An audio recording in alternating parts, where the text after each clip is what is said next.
The signal was always there, hidden in static, buried in fragments, in usernames, whispers, metadata. Old forum posts, deleted tweets, dark web echoes, and the stories people thought nobody would ever find. Before hashtags became headlines, before open source intelligence became a buzzword, 2 women were already living it. One came from military intelligence, Arabic linguist, warfighter support, CIA, DIA, innovation labs built before the world understood why they mattered. Kirby Plessis, founder, builder, teacher, operator. A service-disabled veteran who turned intelligence tradecraft into a global classroom. More than 25,000 investigators trained, FBI, DEA, federal agencies, corporate teams, analysts chasing fraud, criminal networks, terrorist financing, human trafficking, cryptocurrency trails, and digital ghosts hiding in plain sight. From South by Southwest stages to international crime conferences, Kirby helped shape modern OSINT before most people could even define it.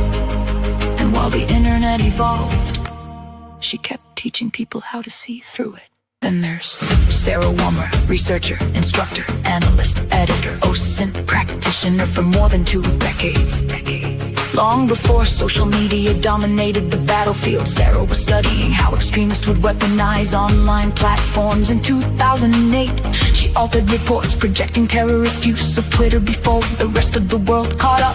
Fort Huachuca, the 304th Military Intelligence Battalion, training soldiers, building curricula, publishing operational intelligence products, teaching analysts how to think, not just what to search.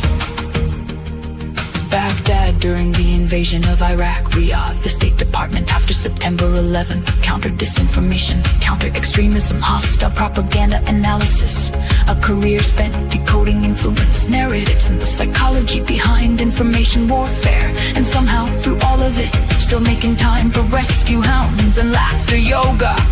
Different paths, same mission, to understand the world through the evidence people leave behind. Together they became OSINT IRL. Not just a show, not just a podcast, a conversation between practitioners, a place where tradecraft meets humanity, where investigators, analysts, journalists, researchers, and curious minds pull back the curtain on the digital world we all live inside. This is about more than tools. It's about intuition, pattern recognition, curiosity, context, the art of seeing what others miss. Because the internet never forgets, and neither do they. Welcome to OSINT IRL.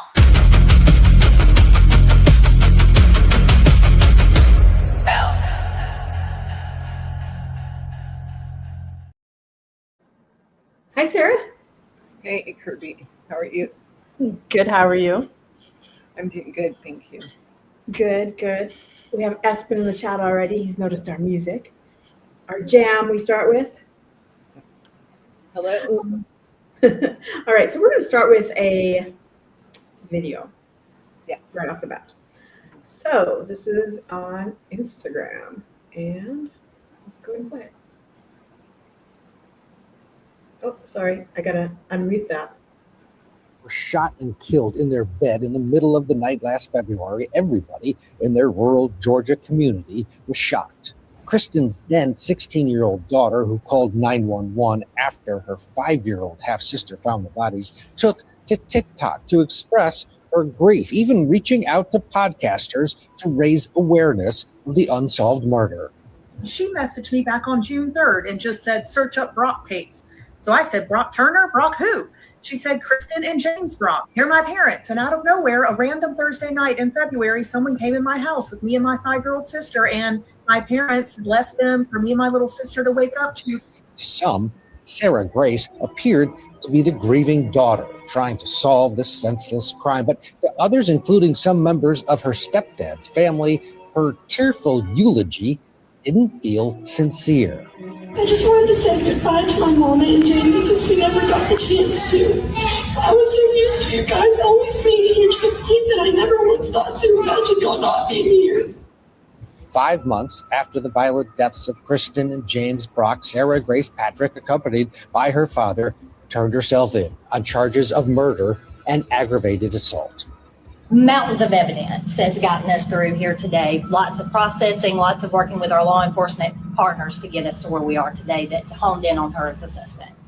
Sarah Grace is charged as an adult with malice and felony murder and aggravated assault. She could face life in prison without parole if convicted of murder. All right. So we're talking about Sarah Patrick Grace case. I do want to mention Espen. He likes the sound of DJ Kirby, the first OSINT DJ. How do you know that Sarah didn't make our incoming music? But it was me. So anyway. So anyway, let's go back So to that So that clip was a true crime creator on TikTok describing the message that she had received on June 3rd, 2025. 4 words, search up Brock case, set by someone who police would later say was the one who created the case in the first place. But yeah, I think, so she sent out a message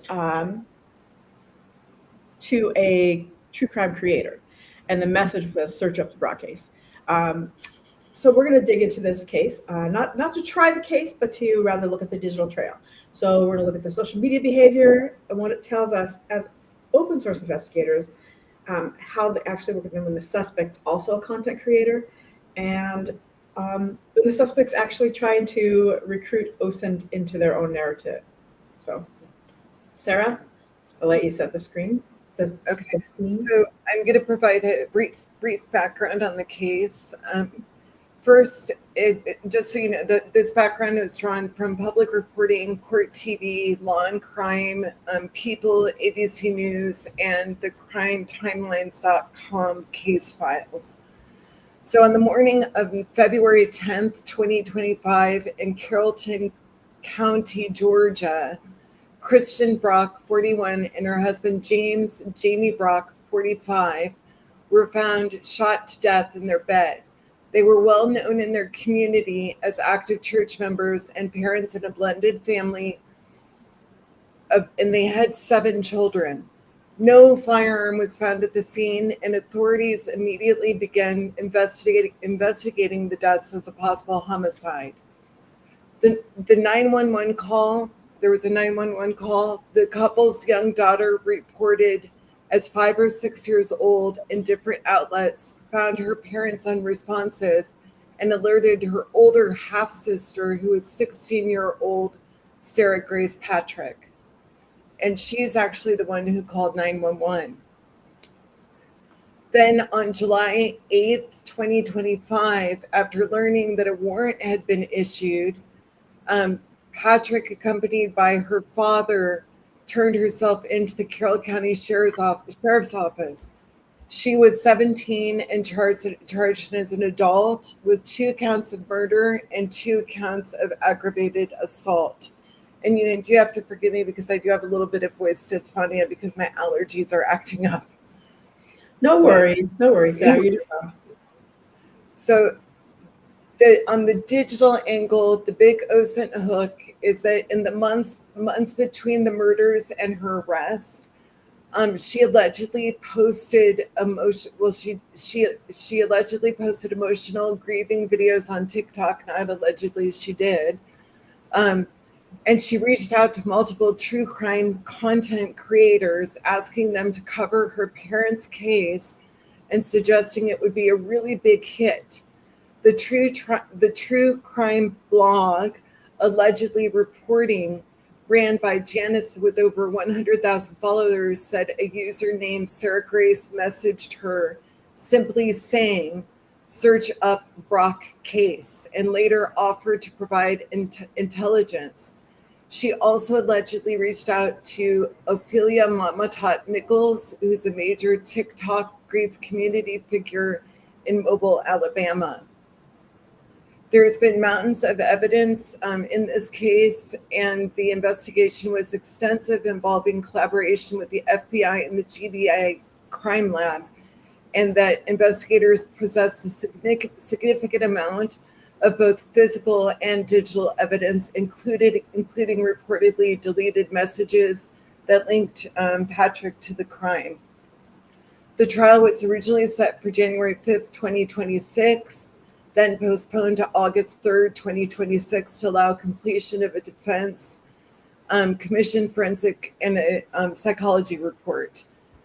The bond has been denied twice in this case. So Kirby, you take it from here. Okay, so this is a case where the suspect amplified the crime online. They had some digital evidence that they created, including deleted content, and reportedly played a central role in the investigation itself. In fact, wanted the true crime creators to include her in their reporting as part of, crime analysis. So that's our OSINT hook. So let's get into the methodology. So OSINT methodology breakdown. Okay. So but Kirby, before we get into the specific sections, we'll walk through the some of the OSINT methodologies and different kind of buckets or open source techniques that investigators, or in this case, true crime creators, would use. Yeah, so we have a couple of layers of methodology. So there's going to be social media intelligence, and this is the most obvious layer, especially in this case, since Patrick maintained her TikTok account under her name, Sarah Grace, and she posted a lot of brief content and also reached out to other creators using this account. We can use username enumeration, searching for Sarah Grace or related handles across TikTok, Instagram, Snapchat, YouTube, etc., to identify accounts belonging to the same person.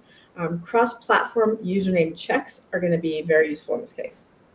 We can also do some profile metadata extraction. So while TikTok strips a lot of the EXIF data, video IDs, upload timestamps, engagement stats, hashtags, captions are all recoverable from the page source. We just won't get the actual video or photography metadata embedded from the cameras. There's a tool for TikTok called the Omicron 166 TikTok OSINT tool on GitHub that is purposely built to grab the metadata that does exist. DM preservation as well. So the messages that were sent to allegedly reportedly, so that's the name of one blog, and Mama Tot, which is the other TikTok accounts rather, are the kind of evidence that disappears fast. Creators who receive them would need to screenshot, archive, and document the full message thread with timestamps. So we couldn't do it as for OSINT, but if you receive something like that, screenshot it because it can be deleted on the other side. So if Sarah Grace decided she wanted to delete that. Yeah. And this is where the true crime creators actually became unwitting OSINT collectors because they also were engaged with this. Janice had allegedly, reportedly, and Mama Tot received DMs from the person who would later be charged. Those messages, if preserved with timestamps and metadata, are potentially potential evidence in a crime. Yeah, but I want to say that that's not necessarily OSINT. If it's a DM coming to you, that's not OSINT. But however, it is digital evidence. And so we are talking about more than just OSINT in here in general. A lot of digital evidence. It crosses the border and comes back over. So like, here's OSINT, then it's not OSINT, then it's OSINT, then it's not. So we'll be discussing all of it. So archiving this OSINT and recovering the deleted content is important because Patrick's TikTok was deleted after her arrest. So this happens a lot where the person is arrested and the whatever online material is either deleted by them, their lawyers, etc., or by the actual platform that it's on. So you have to make sure that you can get that stuff before the person is arrested or at the moment. Ideally, the minute you know that there's something going on. I mean, the people who got those messages, when they first got the messages that, hey, you should check out this case, that is not something where they're going to be like, oh, this is strange. I'm sure they get that message a lot from a lot of different places. So it's really important to kind of be able to ascertain what is going to be important and what's not. I don't know. Going off topic a little bit just for a second, Sarah, what do you think about what kind of advice would you have for true crime content creators who may get messages like this from the criminal themselves? If you were creating true crime content, would you be periodically archiving the material you get, like the people touching base? Because I imagine there's a lot. I think that, I mean, if somebody is doing true crime podcasts and they are engaging with the audience, and if they think that they could be approached by somebody that is in a crime, I think that they should be pre-prepared to not only archive, but be able to record. So the thing is, like, they probably get, and we're talking about popular creators, they probably get hundreds or thousands of DMs. Mm-hmm. Mm-hmm. So, but you never know. And I mean, I theoretically, you can always do, the forensics route beyond OSINT, where you search on somebody's computer. But if you are engaged with the public and you're an influencer, I do think that you should consider having a removable hard drive and keep records or copies if you think there's a possibility that you would be approached by somebody who's committing crimes, or even if you're an influencer and you think that you might be stalked. I don't think it's a bad idea to keep, your comments and your DMs, to have a recorded copy of that. I mean, even something as simple as having Snagit. If you think that something is suspicious, take a Snagit shot of it. Yeah, but how do you know when it's suspicious? It sounds like she just said, hey, come check out this, work on this crime. Well, and honestly, I'm going to guess that they get that hundreds of times. I mean, there's a lot of DMs that they probably don't even bother to open. Right. So what I used to do with email, and I wasn't doing true crime, is I used to keep a copy of all emails for X amount of time. So theoretically, you could do the same process with DMs and messages, even if you're not reading them. Okay, but here's the problem with that. Just like we said, if the account is deleted on the other side, the DM is also gone. But keep a copy of it. But that means you have to open it to see it. In email, it comes to you. It sits inside your inbox. Somebody can't delete it from your side, although like there's those, if you delete it fast enough because Google doesn't send it right away or something. But if it's sent and it gets in your inbox and email, it's yours at that point. When you're on another platform like TikTok, etc., it's not yours. It's still on their platform, and you have to open it in order for you even to snag it. Right. So it makes an interesting thing. A lot of the cases, I think it's going to have to be afterwards in a forensic manner that some of the stuff is collected. Really interesting. Although, I mean, to be in the days of AI, what if? So in the days of AI, imagine that you have an AI tool that goes through all of your DMs and not only says, hey, we'll get back to you soon, or we'll thank you for your DM and we'll get back to you if this is interesting to us or whatever, but then that tool also then exports everything out into a spreadsheet or something. That might be the best way to handle it, because then the investigator, actually the content creator, could go back. This could be really useful to them. So this is an idea for all you content creators, that if that stuff is all in a spreadsheet, when you're doing a case, you can go back and have it go through your spreadsheet to see if somebody else was trying to tip you earlier, for somebody to go and actually reach out and talk to after, once you identify that you're going to actually cover that case that you would never have seen because you would have let it go past in the DM chaos. Yes, I think that's a good point. And I also think even if I wasn't the content creator, but sometimes if I'm watching a cast that has comments or public comments versus, DMs. And they're strolling down really fast on the right side, of YouTube or whatnot, is I will be doing a recording of it if I think that it could contain information that is of value, if it's a topic that I am interested in. So case in point, before Russia went into Ukraine, I was looking at, these people that were in Ukraine that were partnering with Russia. And I was using a real-time translator and recording not the DMs, but the comments at the same time. Mm-hmm. And recording those comments can be really important on the public ones as well, because it depends on who's the broadcaster, but they can delete comments, right? So what I've done in the past is sometimes on a live feed do record them, because you'll see that the comment will come up and it'll go up partly up the page and then just disappear. Mm-hmm. So, okay. All right. The Wayback Machine, another tool we could use.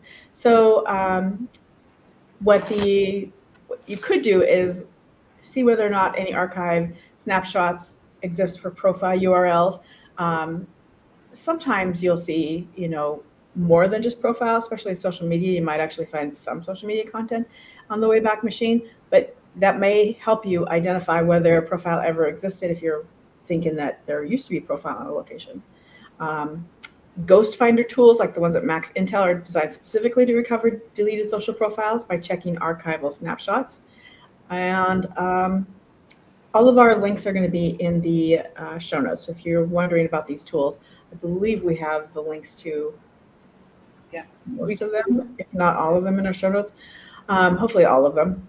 Okay, browser cache forensics. So tools like Browser History Examiner, a video cache viewer, can also recover deleted TikTok videos and access logs from browser caches on a seized device. So this is when you have their device and you're able to go see the cached content from their own device. So you're not going to use this like look it up on your computer to see whether or not it's been cached in their browser. You have to have the device in that case. Third-party archiving. So this is going to be something that's super common, especially when something creates a lot of drama in the TikTok world or the YouTube world, where third parties are going to download those videos and rehost them. And you'll see that they'll download things like with tools like YouTube DLP, where they can download from, you can download the video from there as well, but you'll see that that stuff will be rehosted. And tools that do reverse image search can also do reverse video search, because basically you're looking for the thumbnail. So other techniques that you could do looking for when that stuff is archived or just even re-uploaded for somebody else to comment on. So for example, there's a whole bunch of commentary channels where something that was deleted, they'll upload it, they'll talk about it, you'll see it upload going on in the background while they're talking about it. You can reach out to them. They have the original video. They downloaded it in order to upload it into theirs, right? This is not the where they use the TikTok tool to, duet or whatever, right? This is when they download it and re-upload it. Sarah. So I think the lesson here is for any OSINT practitioner or content creator is you need to archive often. And, again, you might want to consider if it's a real-time event, like a cast or, something is to record it while it's happening via Snagit or, even your cell phone recorder.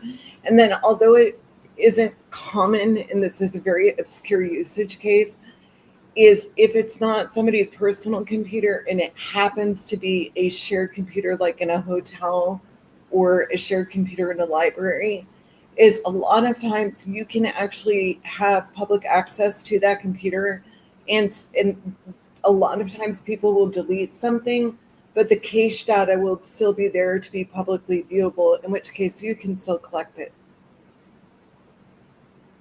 All right. So the next layer that we have is going to be forensic OSINT, the chain of custody and digital evidence.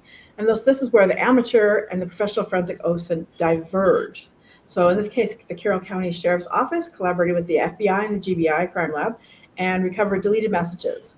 Forensic OSINT requires a chain of custody. So that's a documented paper trail showing the evidence is legitimate, authentic, hasn't been changed. Without this, your OSINT stuff is compelling, but not necessarily courtroom credible. So you kind of need this stuff together. Also, you need timestamp decoding, making sure that the timestamps in the URLs, you can break them out. A lot of times the tools like timestamp decoder from Forensic OSINT will convert Unix timestamps into readable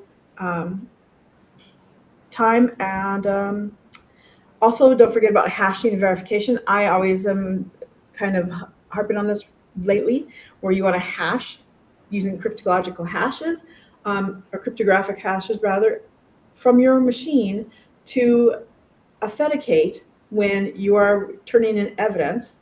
So even the person who is doing this as a hobby, and they're just kind of, I don't know, you want to be an investigator at some point, or you're doing this with web sleuths, etc.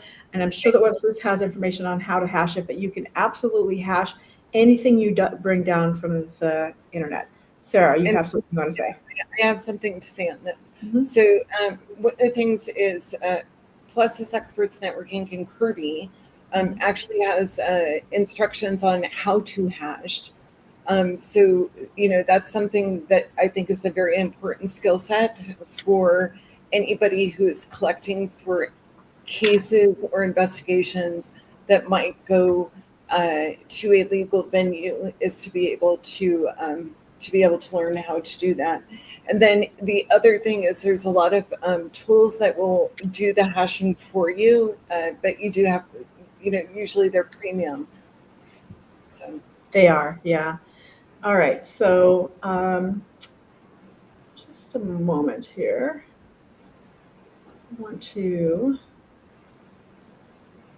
the next layer is going to be a geolocation and temporal analysis. And I'm just really quickly, sorry, I'm just going to grab a chunk of data really quick here. Yeah. Because, there we go.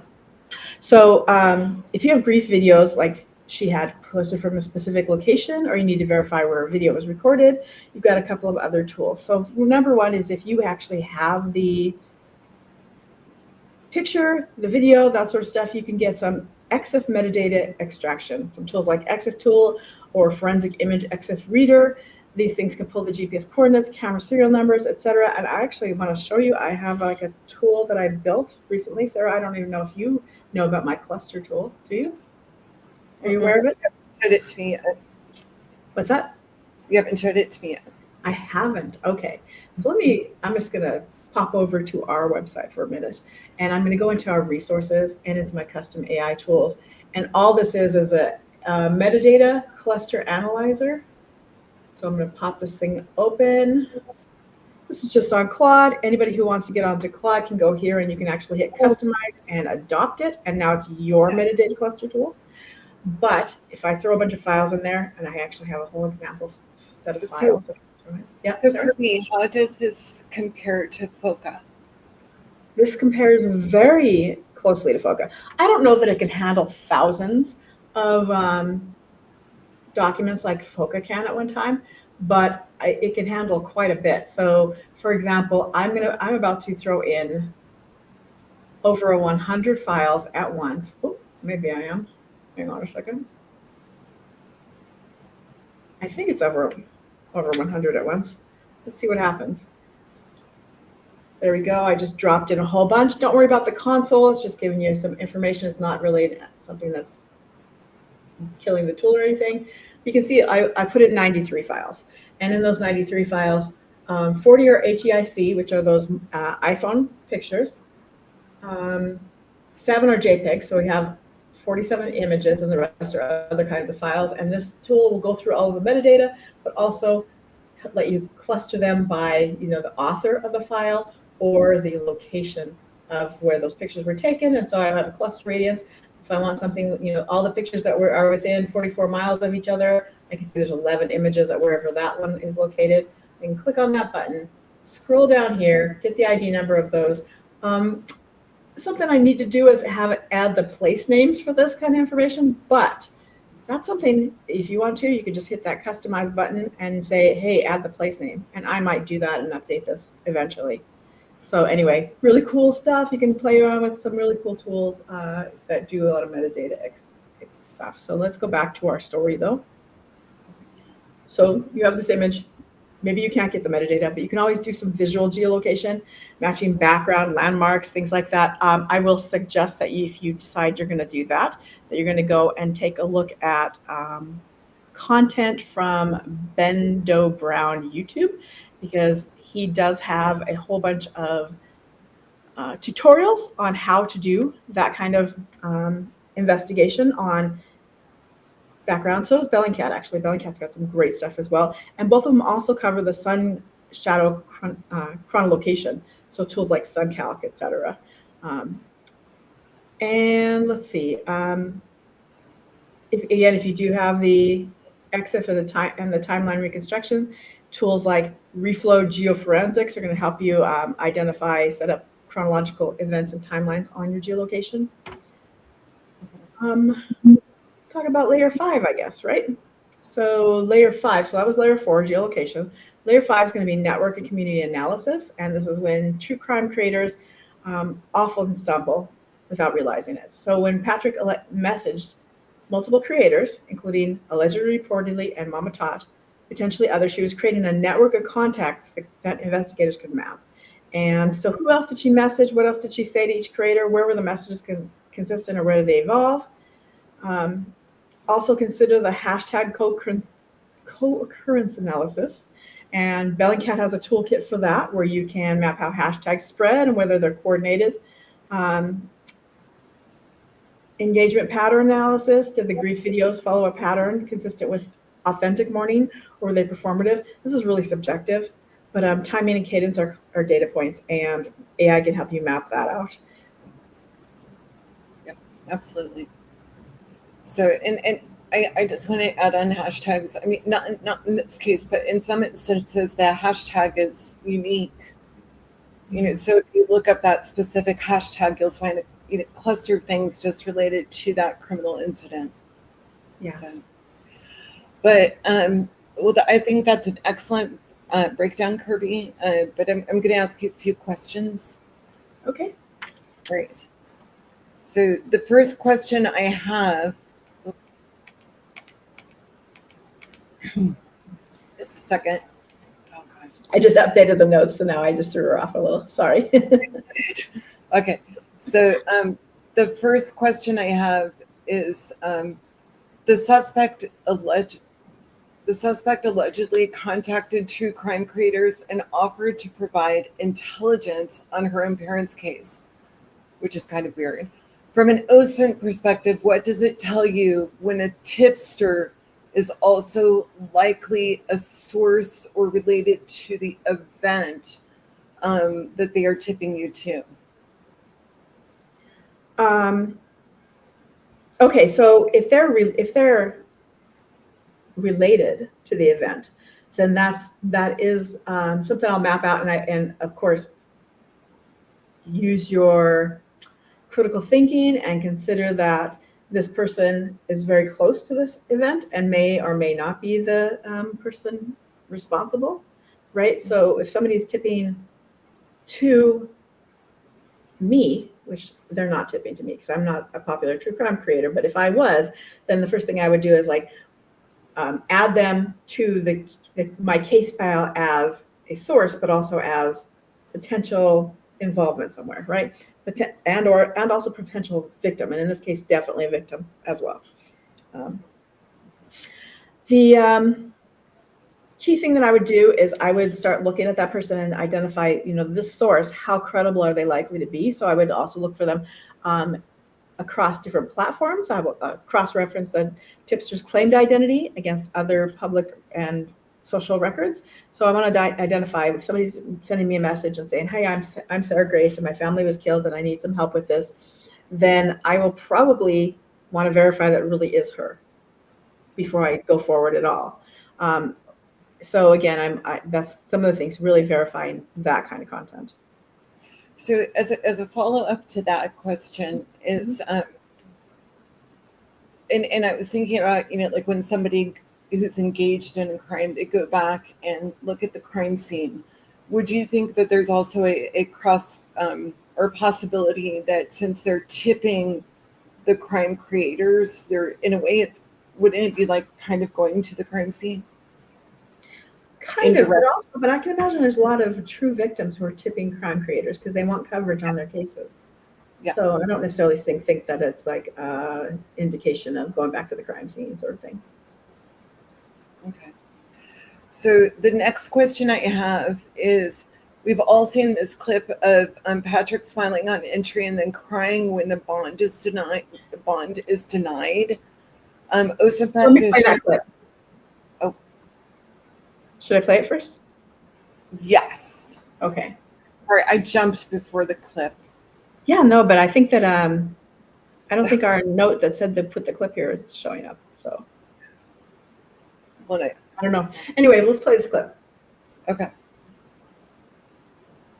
Oh, I always have it on mute. All right, here we go. Motion for bond. It's your motion. Are y'all ready to proceed?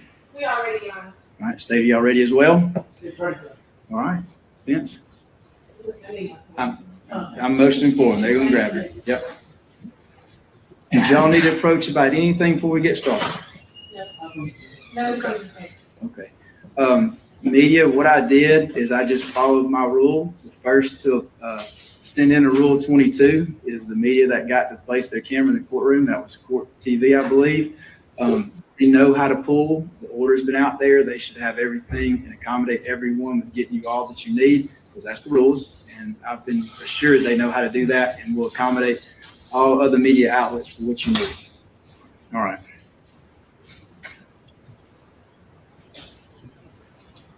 All right. Justin, you ready? All right, this is State of Georgia versus Sarah Grace Patrick. Again, defense, this is your motion. On your motion for bond, you ready to proceed? I am, Your Honor. And State, you ready as well? All right, defense, this is your motion, so whenever you're ready. Thank you. With that, defense, you have made a motion for bond. All right, so I think that I actually threw that in, and that was for the next section, next question. But do you want to ask the next question? We'll come back to question 2. Yeah. So that's okay. I skipped one question, but when you're looking at her demeanor, and she goes into the room and she's smiling, and then in this clip when she's denied bond, she starts crying.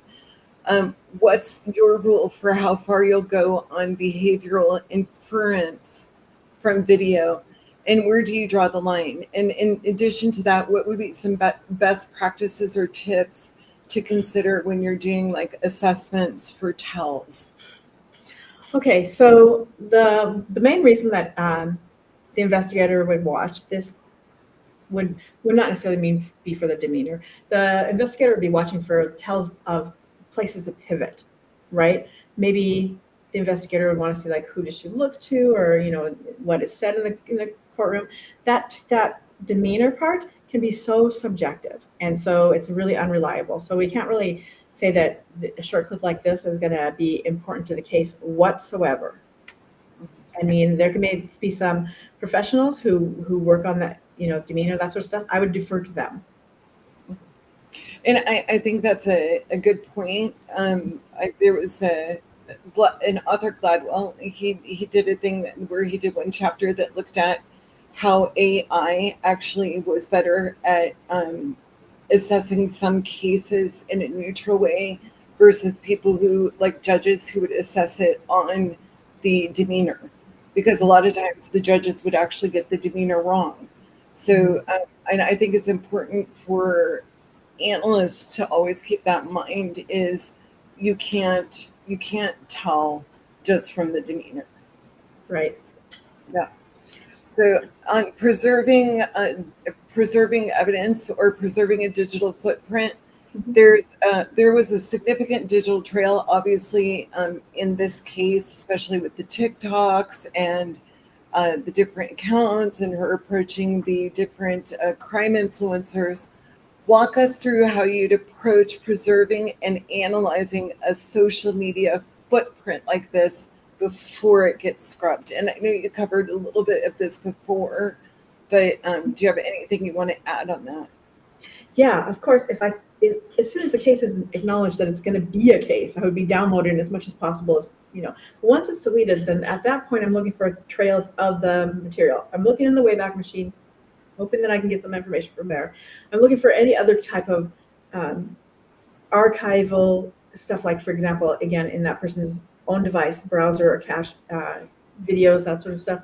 But then maybe third parties have it as well. So I'm looking for anybody re-uploading content or whatever that maybe I could reach out to and get that content from as well. So I am looking for, when something's deleted, I am not assuming it's no longer available for me to get. I'm just assuming I might have to work a little bit harder. Mm-hmm. Okay.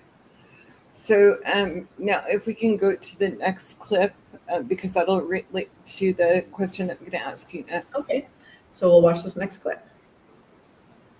Wait, before I click on it, let's turn on the audio. There we go. All right, thank you, Judge. Good morning. We are ready for trial, with the exception of for candor to the court and the benefit of the state and fairness to the state.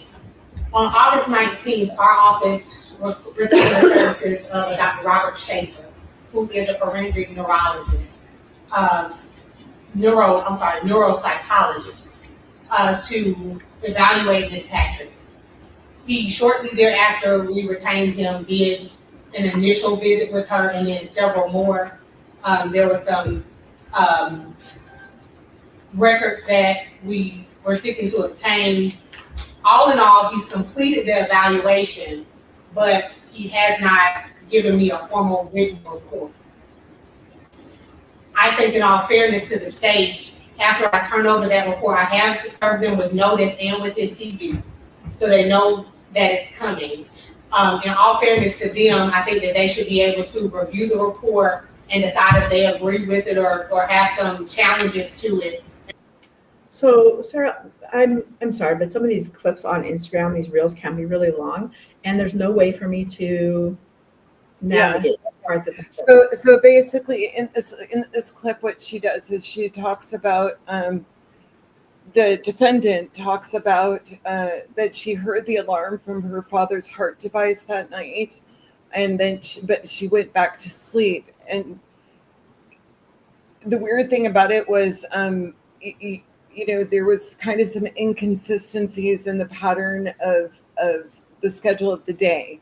So how would you conduct temporal analysis with possible device, complementing it with devices and things like that, and the IoT, the Internet of Things, and things in the environment, or sounds in the environment? Yeah, so again, most of this is not going to be OSINT. So in the what law enforcement can do is they can go and correlate, like when things went off, whether she was on her phone or not, where she was maybe in the house compared to, and how far you could hear this alarm. Whether or not, like, maybe there's some security cameras in the house, that sort of thing. Maybe they heard the alarm. Maybe other listening devices heard the alarm as well, so you can corroborate, how strong the audio was in certain places, things like that. As far as OSINT stuff, maybe, maybe she was online at that time. So maybe we got messages from her posting through the night when the alarms theoretically should have gone off, and she was, being social, or I'm not exactly sure. So, yeah. Well, I think you could, of course, pull a timeline, of when she said the device went off, compared it to other things. But I do agree with you that part of it is not OSINT. One of the things that I think is interesting that you've shown in the class, or some of the classes, is Wiggle, to be able to identify some of the devices. So, if Showdown, I think, does better with the devices, finding the identity. But Showdown was the second one I was going to bring up. Mm-hmm. So Showdown could also help show some of the data from the devices that would fall in the OSINT category. But I think you're right. You would have to combine, OSINT with forensics. Mm-hmm. Yeah. So on chain of custody and deleted messages, recovering deleted messages, of course, that deals more with forensics. But the HTML, what are some OSINT tips for assessing HTML? Like from the social media.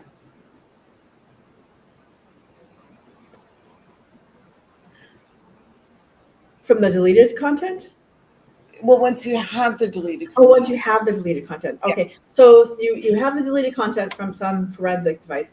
Yes, then you'll definitely want to go through the HTML of that just to kind of see like those timestamps, of course, but also points maybe out to other content. So maybe, for example, maybe there's communication that happened and not just her posting the video that eventually got deleted. Maybe there were comments on the side and now you've got other people and maybe other people who are commenting in such ways that maybe they know stuff they're not supposed to know, right? So you're going to be looking through all the HTML of the deleted content to look for those kind of communications and places to pivot.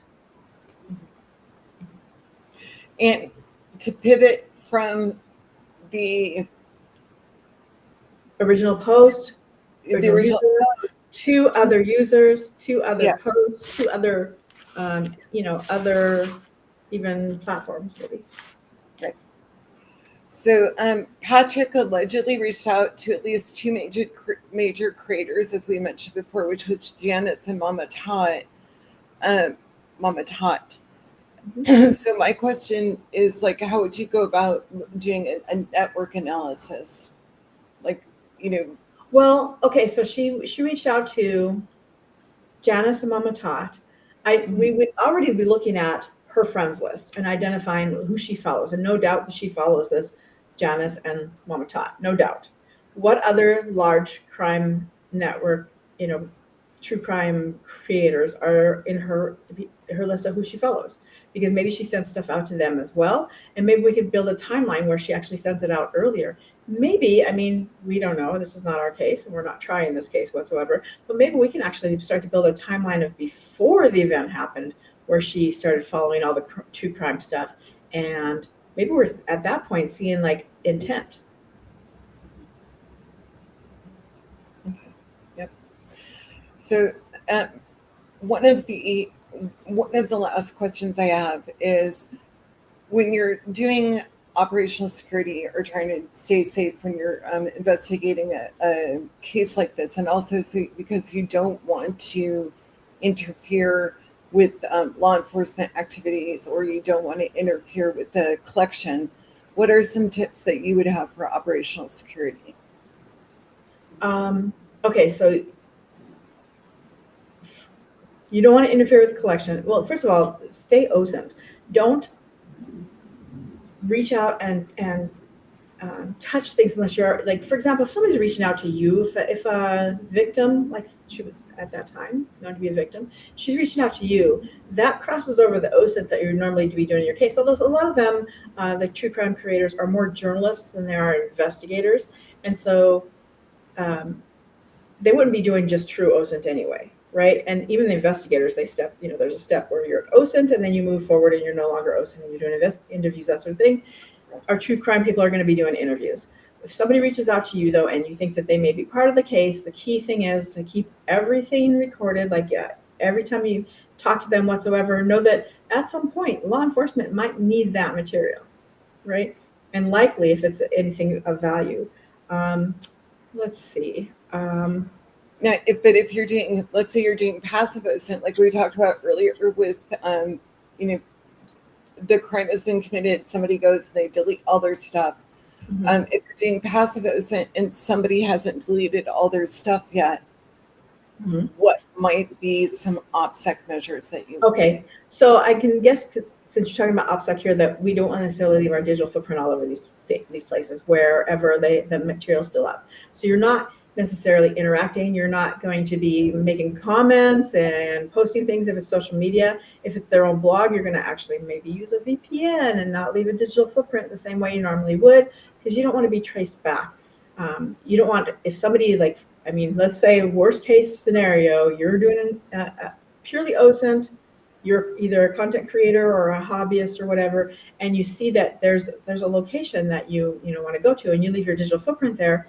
Worst case scenario, this person murdered someone, and now they see that you're onto them because you visited some place that you wouldn't be able to look at if you weren't onto them, because they see your digital footprint. Maybe they start coming back toward you to figure out who you are, what you know, and what they can do about that. So keep it hands off. And when I say hands off, digital footprints off as well, if possible. Use the heck out of the archive tools like archive.org. Use a tool like StartPage. Use VPNs. Use virtual machines if you're really smart. And then, what do you think is the biggest nugget or single takeaway from this particular case as it relates to investigations in OSINT? Biggest takeaway. I mean, it could be. I mean, we do have the person of interest who is putting out material herself on TikTok, right? And when we have her reaching out to, so the biggest takeaway, I guess, is be suspicious of everything online, I guess, when it comes to your case. If somebody says, hey, my parents were killed on this certain time, I was there, I want to talk to you, I want to be your source to the true crime community, then remember that person is way more involved than just, a random person off the street who saw something, and you have to treat them as such. And so OPSEC for yourself, everything, a separation of what belongs to you, maybe what belongs to police. What do you think, Sarah? I think that's a good takeaway. And then the other part, I think, is also just making sure that if you are the true crime person, is making sure that you reach out to law enforcement and say, hey, this person is involved in this case, has reached out to me, to see, with law enforcement, if you could actually assist law enforcement on the case. Yeah, law enforcement's not going to take much of an assist. You can reach out and say, can I assist you? They're going to say, give me your information. And that's giving your information is still an assist. That is. I know most people would be, if you're thinking, I'm going to reach out and I'm going to assist law enforcement, and they say, just give me your information. You're not going to, a lot of them are not going to feel like they are assisting. They think they're just giving in. But that is the way that it has to be. Because quite honestly, they can't give you information back out. For all they know, you're the suspect. And that's the reason you're reaching out to them at the moment, is because you're trying to insert yourself in the case and or direct the case one way or another.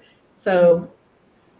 Right. But I see it as kind of, if the person involved in the crime or person who is not involved in the crime, but is related to the crime, approaches the person who's doing the crime broadcast, I just think, just like if you see something that's illegal online, I think, it's kind of a civic duty to say, hey, this person approached me, and, that's this not illegal though. No, I said, just like if something was like if you see something online that's illegal, you report it. If you have somebody reaching out to you is not illegal. No, I'm not saying it is. But if somebody is involved in a incident in which somebody is murdered, or something really tragic happens and it's under investigation, and they approach you and you're a crime podcaster, to me it would make common sense to do the same thing as if you were reporting something else, and reach out and say, hey, this is the information I have, and then just leave it there. I would love for that to always be the case where podcasters, once they got a tip or something like that, they would send it into law enforcement at the same time that they maybe report it, or even hold it and then report it later. We can see that there are some podcasters, and specifically like last week's show, or was it last week that we did Nancy Guthrie? Yes. My time. Yeah. Anyway, like last week's show, you have some people who may not be so friendly to law enforcement and would rather have the scoop. But get that material into law enforcement's hands as well if you're, trying to help really solve the case. Send it to law enforcement. At that point, they might not share something back with you, but they have to, sometimes make that barrier. So anyway. Do you want to just go over some of the, before we wrap up, do you want to go over some of the tools that we discussed today, or? So I know we have them on a list over here. So We did kind of go over them when we talked about the different layers, but examples would be, and some of these tools are on the show notes as well, but examples would And be methodologies, tools and methodologies that are highlights. So username searching, whether it's enumeration or cross-platform searches, would be one. Whatever platform they're on, make sure you pay very close attention and you stay specific to that platform as well, because there's going to be special tools for those. Sarah? Right, like what's my name? Right. Mm-hmm. Yep. Yeah. Archival recovery, so that's going to be things like the Wayback Machine, right? Mm-hmm. Create your own archive. Remember to download the material yourself, whether that's using YouTube DLP, which again is for free out there on GitHub, or some of the paid tools like Snagit. What else, Sarah?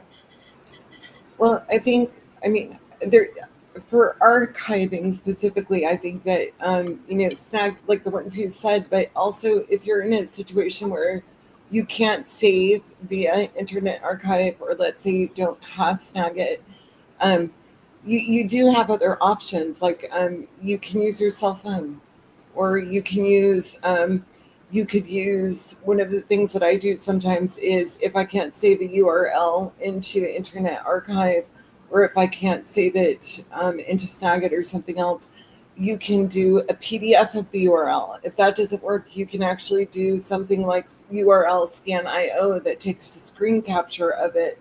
Sometimes that works for domains that block where you want to go to. So, I mean, there's typically always a workaround. So I think all your devices also have a shortcut, a keyboard shortcut that will bring up a clipping tool. So Windows does, and so does Mac, and so you can just use those as temporary measures as well. When you set it into law enforcement, they're going to use some more official tools. They might use something like forensic OSINT. Right, and I mean it's also important to note, like there's a difference between giving a tip to law enforcement and then doing an official OSINT investigation. Because if you're doing something that again is going to be used in legal court of law, then you do want to make sure that that evidence has not been tampered with, and that you want to make sure that it's in its original form. So that's why one of the reasons why you do want to have something like hashing on it. And Kirby, I don't know if you can show them on your site where you had the thing on hashing. Sure. On our website, so let me switch to this tab. In our resources, we've got a whole bunch of different things, but I've got a resource about hashing files. And basically what we have here is information. First of all, the really super easy way to do it right in Windows, you just go and open up PowerShell and you put that in there. Or on Mac, you go ahead and open up your terminal and you drop it in there. Or if you want to do a folder, you can grab our folder content. All you're doing is saving it in a text document, but saving it instead of a text document, saving it as a bat file. We did a class and I realized that there was an issue with that in some computers, and that's that you have to go and turn off the hidden folders or the hidden extensions in Windows. So you go to your Windows folder and you go up and you look into, I'm trying to remember how you do it. You right click something or other. Anyway, you're going to get rid of those hidden extensions. I'm going to add to my page here how you look for it, but just ask the AI how to look for it.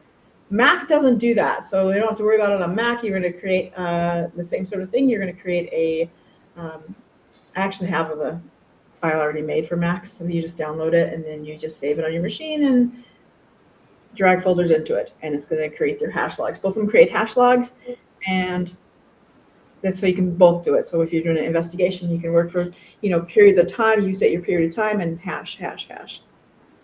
And another thing that is on the Plusus website that Kirby has created is the association or the analysis of competing hypotheses, which we didn't really get into that much with this case, but that also is helpful for pretty much any case, because if you're looking at motives or why something occurred, ACH is an excellent tool to use. Yeah, so if you have 3 potential suspects in a murder, you can have it build out your tool to help you identify which one did it, who done it, right? And then, so what it's going to do is it's going to start working you through the ACH. So first of all, it gives you a disclaimer. It's a guide. You're supposed to let it guide you. Don't let it go out and get the material for you. That's giving you a chance to let it hallucinate or whatever. But anyway, if we go through and let it guide us, it's going to say, okay, hypothesis 1, suspect A committed the murder, B and C did not. Suspect 2, hypothesis 2, suspect B, suspect C, and unknown. And now it's going to go through. Once I confirm the hypotheses, it wants you to supply the evidence. So I say, yes, hypotheses confirmed.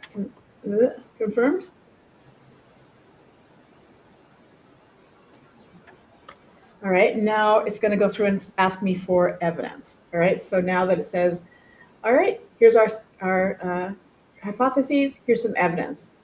Here's example evidence. This is not what we're giving it. Instead, we're going to go E1, our evidence, E2, our evidence. And each piece of evidence is an E number.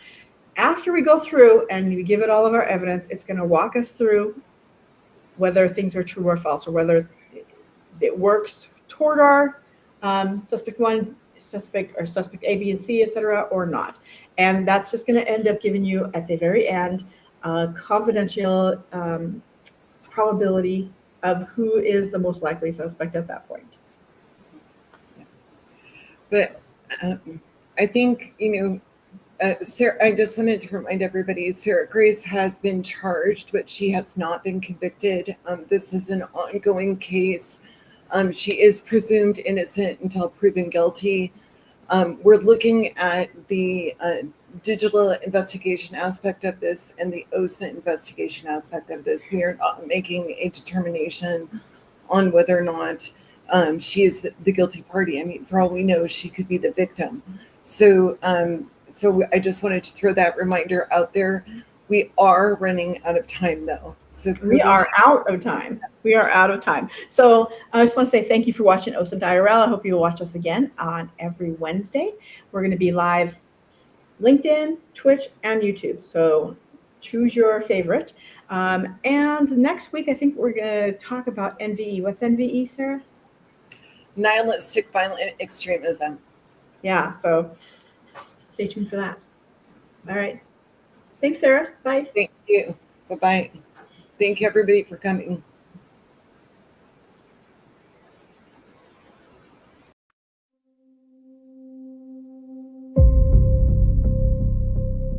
Thank you to our sponsors.